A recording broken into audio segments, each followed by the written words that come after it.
everybody, welcome to today's FindTheBestCarPrice.com video. Today we're going to look at the 2022 Honda Civic Touring.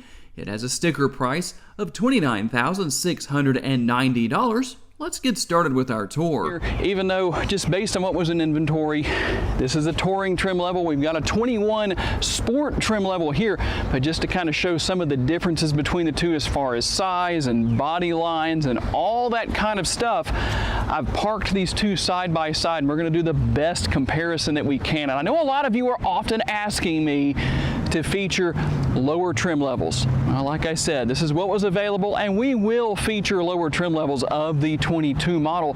But let's take a look at exactly what's new with a quick montage of the exterior of the 21 and the 22 Civic.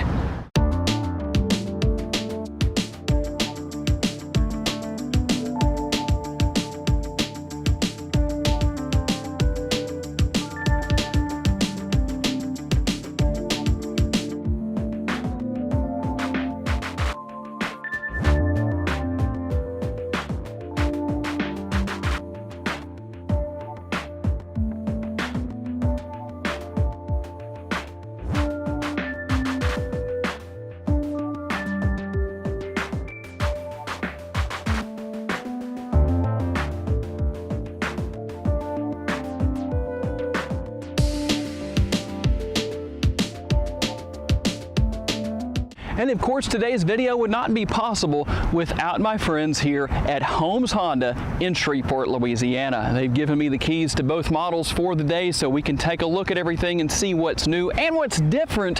One thing we're going to do is go out on the road. I'm going to give you a clip from the 21 to see what the road noise is like. We're going to hit that same stretch of road that is rather washboarded out. It's a very rough road, so a lot of opportunity for road noise examples.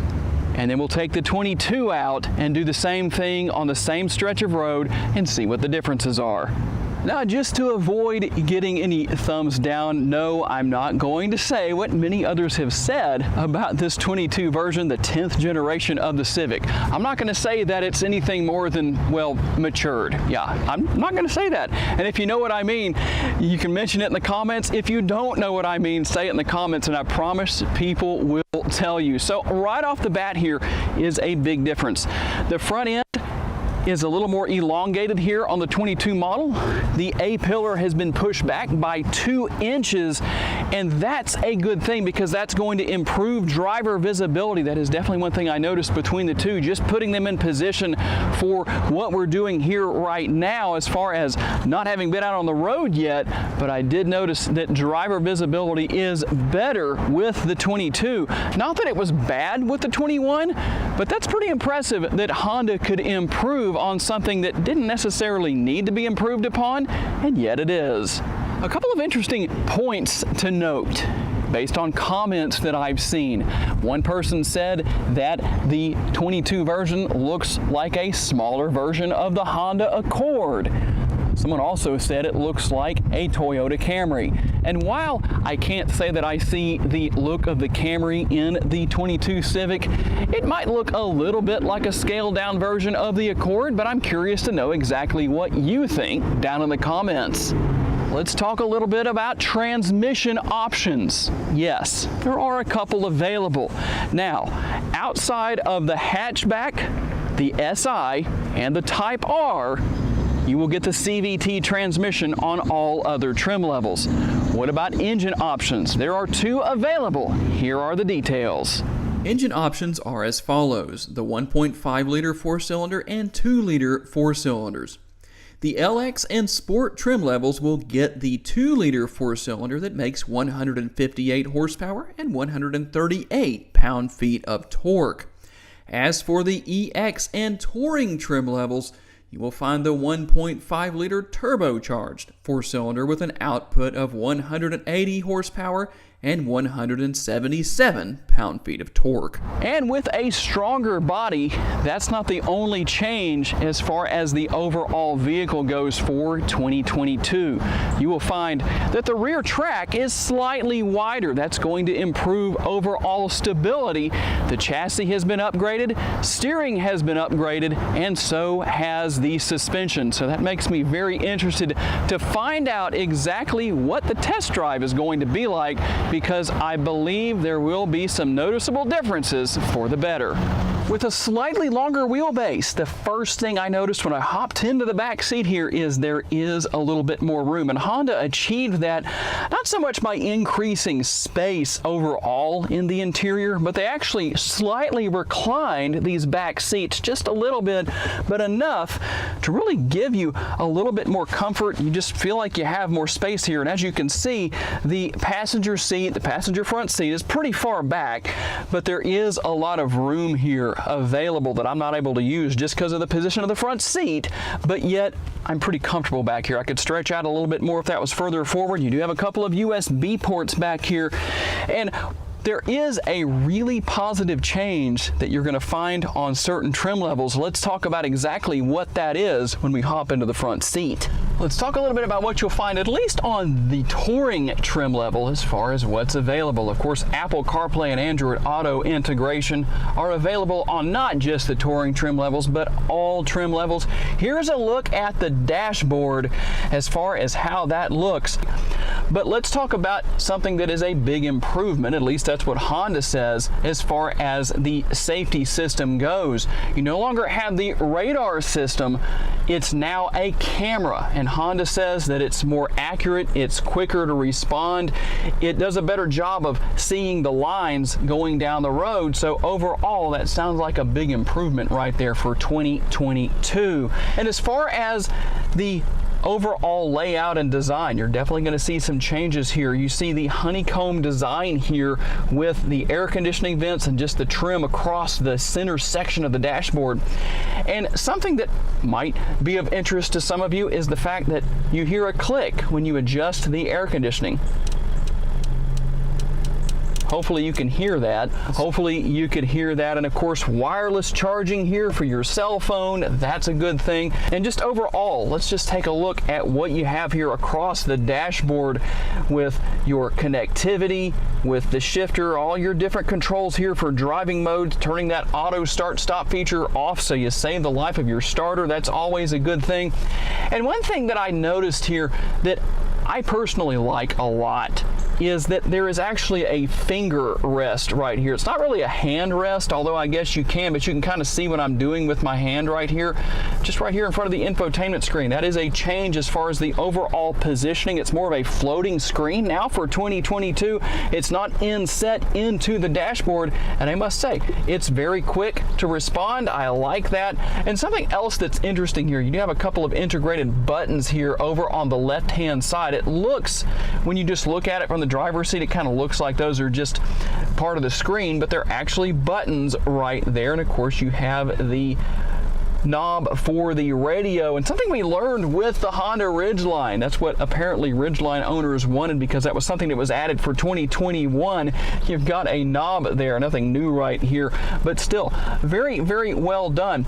And the thing about it is that everything is tastefully done. It looks like it's just kind of stepped up a few notches. I wouldn't say it's luxury level, but it's not far from it.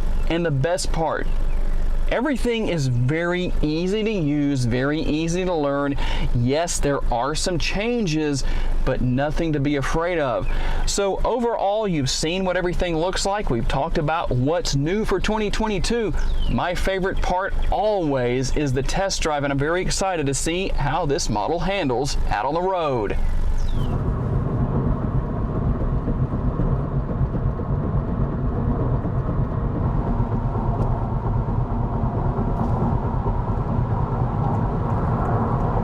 Okay, now that I've been out on the road for a little while, I drove both the 21 and the 22 models. What's the comparison? Well, obviously you heard the comparison between the road noise in both models, and I don't know that I could really tell a big difference there, But then again, when you're on a road as bad as the road we were on for that basic comparison test, well, it's going to be pretty bad no matter what. And we're on a little bit better road here, obviously, because it's paved. So here is my initial assessment.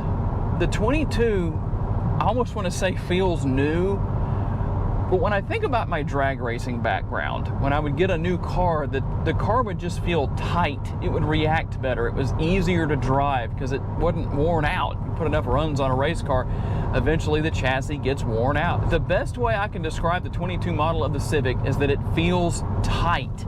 It really has that feeling of just being planted to the road. It feels stable. It's probably the best way I could put it. So overall, I am really impressed, and it's not that the 21 model was lacking in that area, but again, that just kind of seems to be the order of the day, so to speak, with these 10th gen Civics, is that, well, they've been improved upon in areas that didn't necessarily need improving. I'm very impressed at what Honda has done here. The steering is improved. I talked about how there were changes there. It does feel a little more tight again. You just feel more in control. And it's not that you didn't feel in control with the 21 model, but everything's just better. I don't know what else to say. I don't want to keep repeating myself over and over again, but overall, it is just a super impressive experience. So let's do a little test here with acceleration. And even that's better. That definitely seems to be better as well, but just the overall handling is what grabs my attention the most. And one thing that I did notice when I was sitting at a couple of the red lights, came to a complete stop, I always turn the auto stop start feature off. I talked about that earlier. I want to save the starter. I don't know, maybe I didn't talk about that in this video. I've shot a couple of videos today, but that's one of the reasons why I turned that feature off, because I can save the starter on the vehicles that I'm featuring in the videos. But here's the thing. I had to make sure the engine was still running because it was idling so smoothly, I couldn't tell that it was on. Look down at the tachometer, it was still running. The auto stop start feature was turned off, but that's something else that I think is quite an interesting experience. I don't remember noticing that in other Civics of the past, and it's not that there was a rough idle or anything like that, but I don't know, just kind of an observation, just myself noticing that.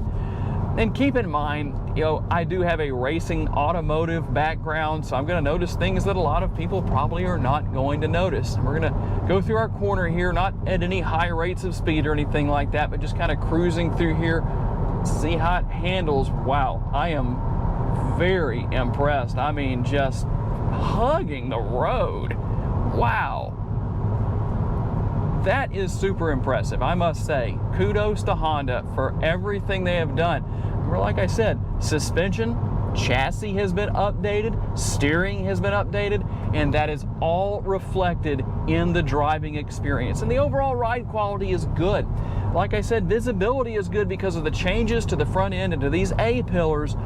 I must say I really like the difference there. That is noticeable, at least to me. And of course, I just took the 21 model out and pretty much drove the same route, just so I had a good, accurate comparison to give all of you who are taking the time to watch. To learn more about the model in today's video, visit the link in the description for a detailed comparison between trims and pricing for the vehicle we featured or any other vehicle you are interested in.